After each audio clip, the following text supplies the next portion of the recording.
경술국 7인 그제 민족문제연구소가 서울 용산의 식민지 역사박물관을 개관했다는 소식 전해드렸는데요.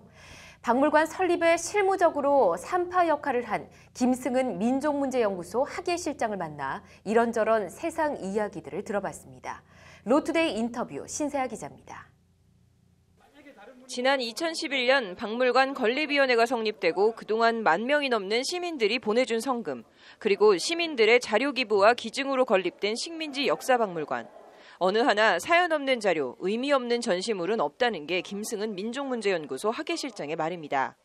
강제동원 피해자가 자신한테는 한 장밖에 남지 않은 사진, 유일하게 남겨준 엽서 한 장, 이런 것들도 이제 기증을 해주셨고, 이렇게 하나하나 이 자료 안에서 너무 많은 역사가. 일본 제국주의 식민지라는 엄혹한 시절, 친일과 항일, 같은 시대, 서로 다른 길을 살다 간 삶들을 그대로 보여주고 싶었다는 김승은 학예실장. 식민지 역사박물관은 우리가 일제강점기에 겪었던 많은 다양한 삶 속에서도 친일과 항일이라고 하는 두 삶에 대해서 또 생각해 볼 수 있는 그런 박물관. 사연 없는 전시품이 없다고 했는데 해지고 낡아 별거 아닌 것처럼 보이는 이 깃발도 임신 8개월에 남편이 전장에 끌려나간 식민지 조선 여인의 한이 켜켜이 서린 깃발입니다. 저 깃발을 청춘만장이라고 불렀대요. 마치 이제 죽으러 가는 길에 앞세우는 만장기 같다라고 해서 그렇게 불렀다고 합니다. 결국에는 돌아가셔서 돌아오지 못하셨어요. 이 장행기를 남편의 유품처럼 보관하고 계시다가 강제 징집 얘기는 자연스럽게 강제징용과 위안부 얘기로 이어졌습니다. 그렇게 해서 동원한 그 인원들이 노무자도 있고 병도 있고, 그리고 거기에는 근로정신대라고 하는 이름으로 어린 소녀들도 동원을 했고, 우리가 분노하고 있는 일본군 위안부 피해자들도 있습니다. 사연 없는 기증품이 없다는 얘기를 다시 하며 김승은 실장은 일본 정부를 상대로 한 소송 얘기를 꺼냈습니다. 그냥 집에 그냥 단순히 보관했던 자료들이 아니라 저 자료를 내보이면서 내 피해와 우리 가족이 겪었던 그런 고통들을 얘기하면서 저분들이 일본 정부를 상대로 다 재판 투쟁을 하셨던 분들이에요. 돌아가실 때까지, 돌아가시면 그 후손들이 뒤를 이어 싸워왔던 일본 전범 기업들을 상대로 한 강제징용, 일본군 위안부 피해 소송. 대한민국 정부는 그러나 어디에도 없었습니다. 더 화가 나는 것은 피해자들이 스스로 자신의 피해를 밝힐 때까지 일본 정부도 한국 정부도 절대 피해자들을 먼저 나서서 보살피거나 그 피해를 밝히려고 노력하거나 그러지 않았다는 거예요.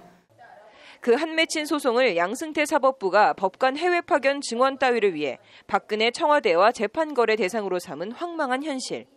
선하고 차분했던 김승은 실장의 목소리가 높아졌습니다. 그런데 본인들의 피해를 적극적으로 나서서 밝히는 것을 이제는 국가가 나서서 막고 있다는 것이 바로 이번에 양승태 사법부의 재판거래에 이 정말 분노를 참을 수가 없는. 그리고 우리 법원이 사건을 뭉개고 있는 사이 이제 강제징용 손해배상 소송에 참여한 피해자는 단 2명만 생존해 있습니다. 이거는 일본 정부도 아니고 한국 정부가 전범 기업의 편에 서서 이것을 한일 관계의 문제로 얘기를 하면서 끊임없이 지연시켰다고 하는 것에 대해서는 이거는 정말 뭐라고 얘기할 수 있을지 모르겠어요. 한 맺혔지만 어디 남기지 못한 이야기, 전하지 못한 이야기들. 이런 이야기들을 기록하고 전하는 것. 그것이 식민지 역사박물관의 설립, 그리고 존재 이유라는 것이 김승은 실장의 말입니다. 이 박물관에서는 그러한 분들의 그 남기지 못한 이야기, 그리고 다 말해지지 못한 역사에 대해서 시민들에게 더 널리 알리고, 그리고 그것을 기억하고, 그리고 제대로 된 역사로 기록하는. 인터뷰 말미 발걸음은 민족문제연구소가 펴낸 친일인명사전 전시관 앞에 이르렀습니다. 엘리트일수록 법조계도 그런 면에서 친일에서 자유로울 수 없다는 것이 김승은 실장의 말입니다. 일제의 사법기관의 검사가 되거나 그리고 판사가 되거나 평생을 이제 법관으로 있으면서 독립운동가를 재판을 하고 그 사법제도 안에서 살았던 사람들.